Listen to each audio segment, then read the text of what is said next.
Top stories for the hour. National Bank of Ethiopia is to permit movable asset as collateral for individual to get loan.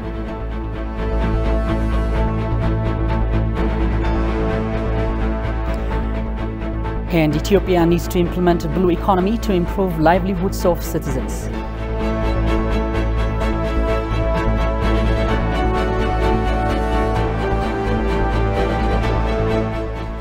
Hello and good morning, ladies and gentlemen. You're watching at this news hour with the news. I am Biniam Getana. Thank you for joining us. Now the news in full. Do stay tuned.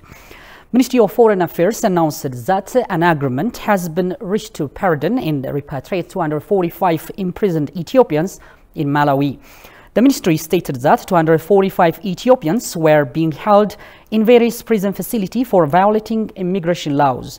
The Ministry of Foreign Affairs has sent an investigation team to the site after the government of Malawi announced weeks ago that certain people suspected to be Ethiopians were found buried in a mass grave in northern Malawi during an illegal migration to South Africa. During its stay in Malawi, the team held discussion with the heads of the Ministry of Foreign Affairs, the Malawi Police Service and the Malawi Immigration and Citizenship Department. In the discussion, it was agreed that 245 Ethiopians who are in prison all over Malawi will be released with amnesty and returned to their country. It was also mentioned that an agreement was reached with the International Organization for Migration of Malawi to repatriate the prisoners. Meanwhile, the Ministry of Foreign Affairs investigation team has completed its stay in Malawi and headed to Zambia to investigate the situation following the deaths of 27 people suspected to be Ethiopians in a place outside Lusaka. And the governor of the National Bank of Ethiopia, Yinager Dessay, said a proclamation that enables individuals or entities to use their movable assets as collateral for credit will be announced soon. Ministry of Finance, Planning and Development and Revenue are discussing with regional planning and revenue bureaus in Arba Minch town over the pressing financial matters. Johannes Fanton has compiled the full story. Take a look.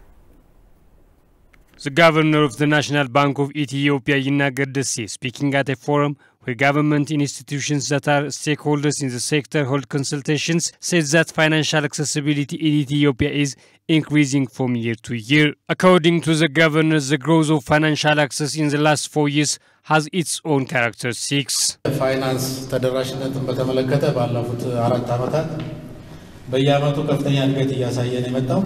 Access to finance has increased over the past 4 years. The number of banks are constantly increasing. Microfinance institutions are increasing their branches all over the country. The growth of digital banking systems such as mobile and internet banking have increased. Every year in the country, the number of people opening bank accounts, savings and banking customers in various forms have increased. The governor of the National Bank indicated that there is a progress in access to finance, but compared to East Africa, the access to banks in rural areas and the working age financial accessibility is very low.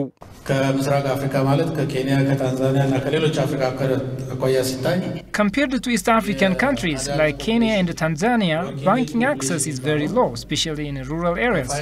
In addition, access to finance for working age population is low.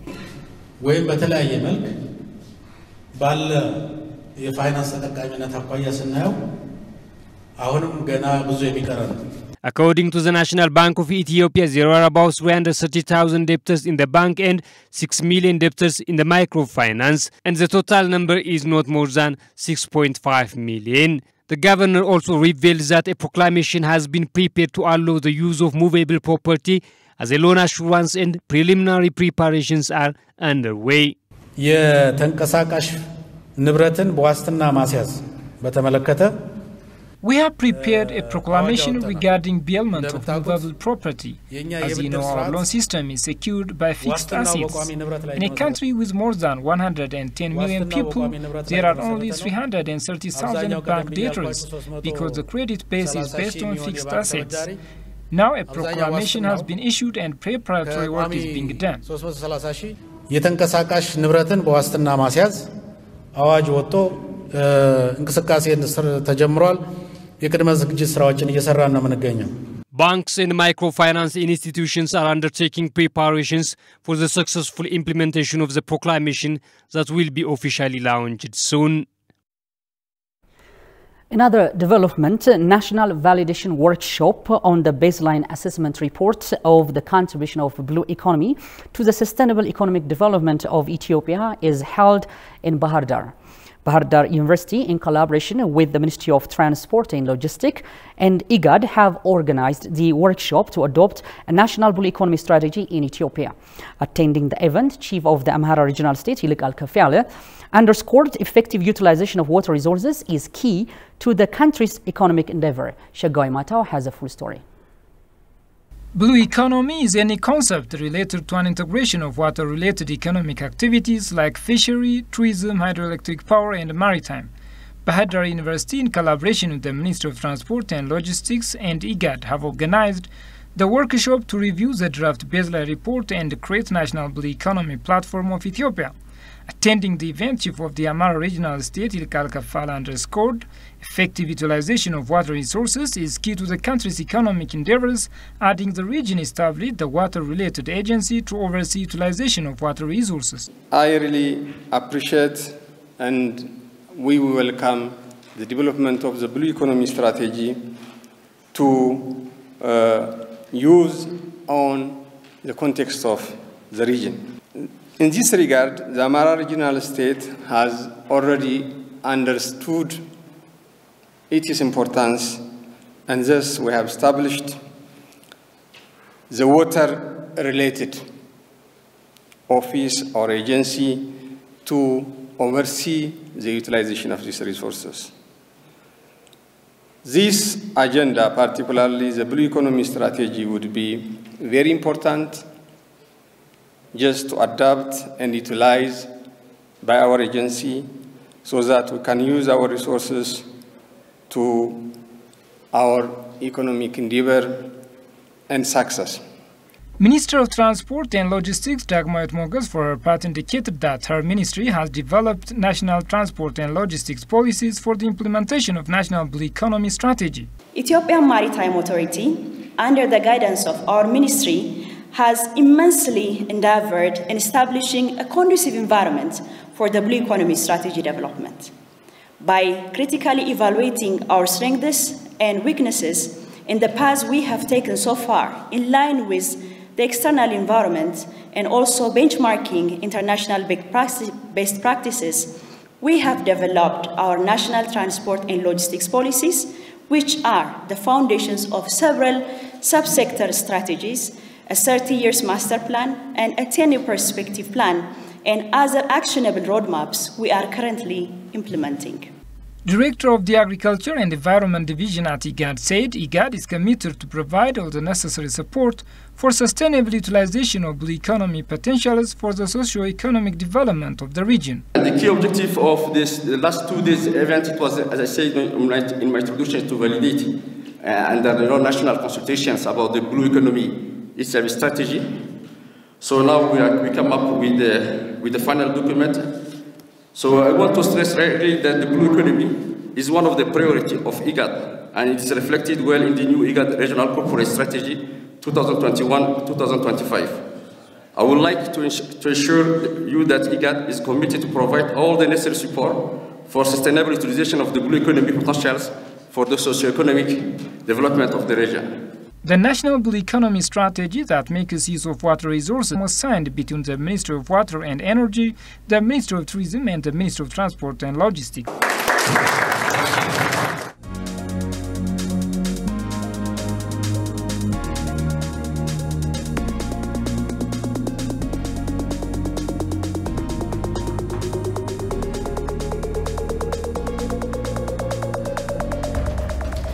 Dear viewers, now I'm preparing to host the news package of the day. Our reporters are always striving to present you fresh stories on Ethiopia's socio-economic and political affairs. And we, the presenters, we always strive to present to you the stories in a way that you can relate to. Before I head to the studio and present myself to the audience, I have to look presentable.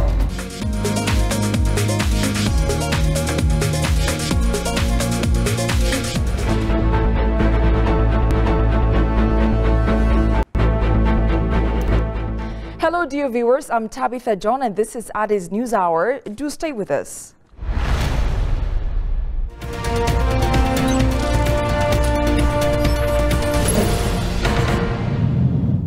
You're still watching at this news hour. We are in the business segment, and co-organized by the Ethiopian Embassy and Ethio Coffee Importer, an Ethiopian coffee exhibition opened on the 17th December in London. According to African Newsroom, the exhibition brought together UK and international coffee buyers and roasters with Ethiopian green and roasted coffee suppliers. In his opening remarks, Ambassador Wubishet Demise, charged the affairs of the Ethiopian Embassy in London, said, "We are always working to encourage trade and investment between Ethiopia and UK, but this effort is especially exciting because Ethiopia is the origin of coffee." Ambassador Wubishet further stressed on the need to put in place aggressive marketing and enhance coffee's market share in the UK, African Newsroom reported. Dr. Denis Diou, chief economist at the International Coffee Organization, emphasized on the fact that Ethiopia is the origin of coffee. He added that Ethiopia is an active member of ICO and one of the major coffee exporting countries. Minilik Habtamu, representative of the Ethiopian Coffee Association and CEO of the Typica Coffee on Sport, said the event offered an opportunity to promote Ethiopian coffee, which is renowned for its unique flavor.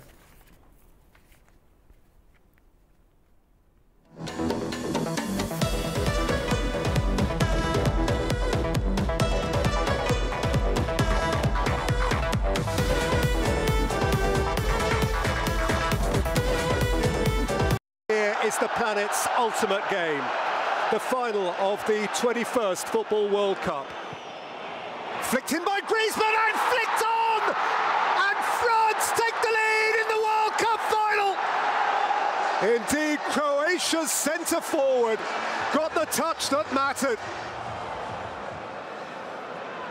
Faded it in, Vasilko appeared round the back. Mandzukic can compete with Pogba. Came down for Vida. And then Perisic, 1-1!